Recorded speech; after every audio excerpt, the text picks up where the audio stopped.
नमस्कार बच्चों। मैं तेजराम मीणा, सहायक आचार्य ABST राजकीय महाविद्यालय बयाना भरतपुर, आप सभी का आज के इस टॉपिक संपत्ति एवं दायित्वों के सत्यापन में स्वागत करता हूं। आज के जो अध्ययन का जो टॉपिक है वो है संपत्तियों एवं दायित्वों का सत्यापन, यानी verification of assets and liabilities. Verification of assets and liabilities. अब इसमें जो वेरिफिकेशन शब्द है यानी सत्यापन है। सत्यापन से क्या तात्पर्य है? तो देखो, सत्यापन का अर्थ है कि अंकेशक को अपनी रिपोर्ट में यह लिखना होता है कि किसी निश्चित तिथि को बनाया गया एक व्यापारिक संस्था का चिट्ठा उसकी आर्थिक स्थिति को सही रूप से प्रकट करता है या नहीं।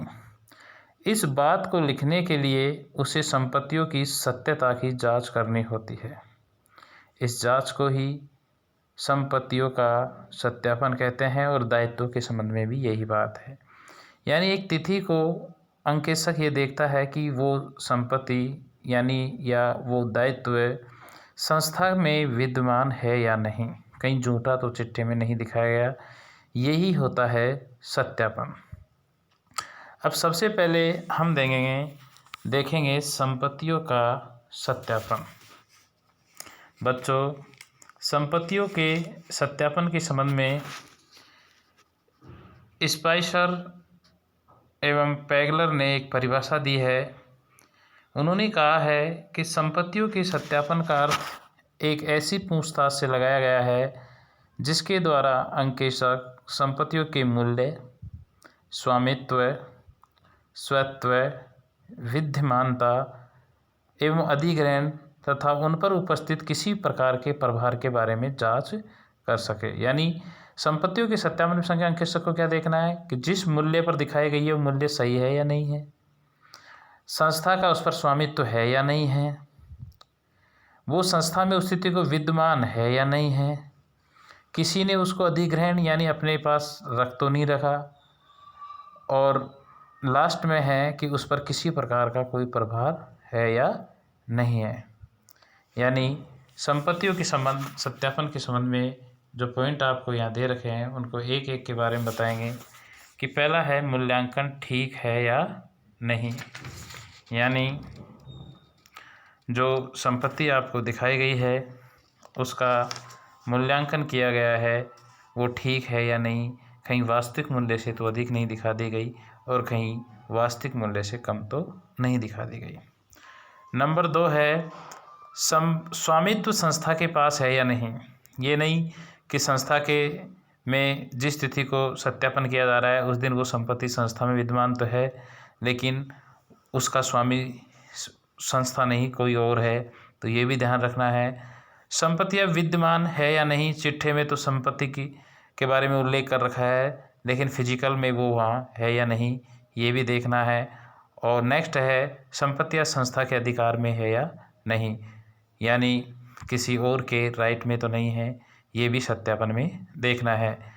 और संपत्तियों पर किसी अन्य का प्रभार तो नहीं, यानी प्रभार का मतलब है कहीं गिरवी तो नहीं रख रखी। ये तो है नहीं कि मान लो कोई लोन ले रखा है और तो उनके पास वो संपत्ति को गिरवी रख रखा हो।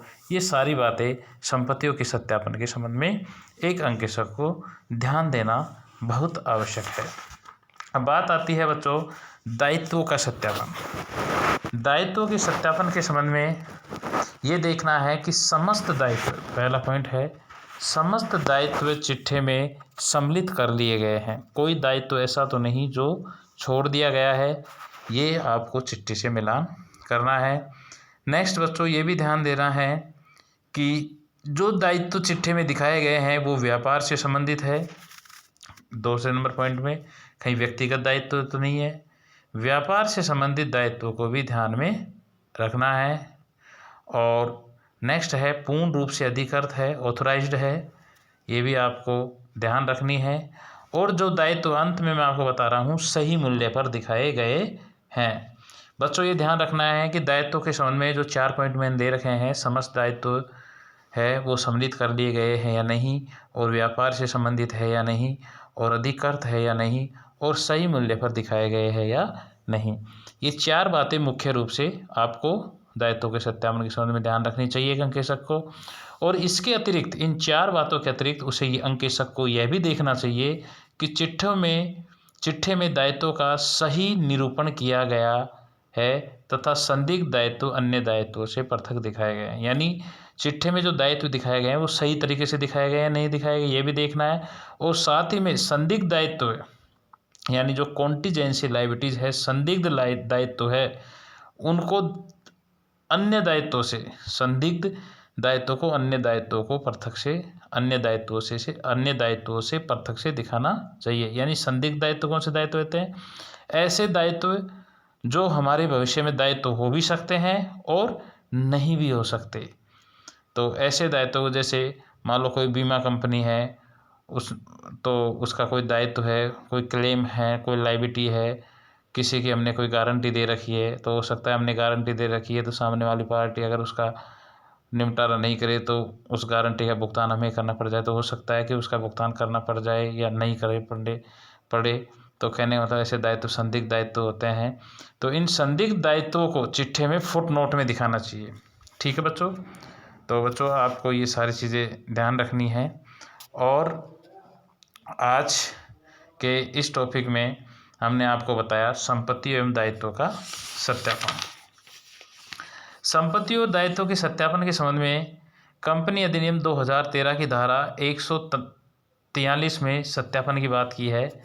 2013 की धारा, कंपनी अधिनियम जो है 2013 की के सेक्शन 143, इस सेक्शन को आपको बहुत महत्वपूर्ण तरीके से ध्यान रखना है। इस कंपनी अधिनियम 2013 की धारा 143 के अंतर्गत केंद्र सरकार द्वारा निर्गमित आदेशों के अनुसार एक अंकेशक के लिए यह भी देखना आवश्यक है कि कंपनी की स्थायी संपत्तियों के संबंध में उचित अभिलेख तैयार किए गए हैं या नहीं, जिनमें संपत्तियों की स्थिति तथा संख्यात्मक विवरण भी दिखाए गए हैं। अंकेशक को यह भी देखना चाहिए बच्चों कि प्रबंधकों के द्वारा इन संपत्तियों का उचित समय अंतराल में भौतिक सत्यापन किया गया है या नहीं, और यदि कोई गंभीर गलतियां पाई गई है तो इनके साथ लेखा पुस्तकों में उचित व्यवहार किया गया है। यदि वर्ष के दौरान स्थायी संपत्तियों का कोई बड़ा भाग बेचा गया है तो अंकेशक को यह भी देखना चाहिए और यह बताना चाहिए कि क्या कंपनी इसका निरंतर प्रभाव पड़ेगा कंपनी पर। तो उपयुक्त बातों के अतिरिक्त अंकेशक को यह भी देखना चाहिए बच्चों कि चिट्ठे में समस्त संपत्तियों को दिखाया गया है, किसी को छिपाया तो नहीं है, और चिट्ठे में संपत्तियों का मूल्यांकन सही तरीके से किया गया है, यानी लेखा प्रणाली के जो भी सिद्धांत है उनको उचित रूप से, यानी उन सिद्धांतों का पालन किया गया है या नहीं। ये संपत्तियों एवं दायित्वों के सत्यापन के संबंध में अंकेशक को बहुत ही महत्वपूर्ण बातें ध्यान रखनी है। धन्यवाद।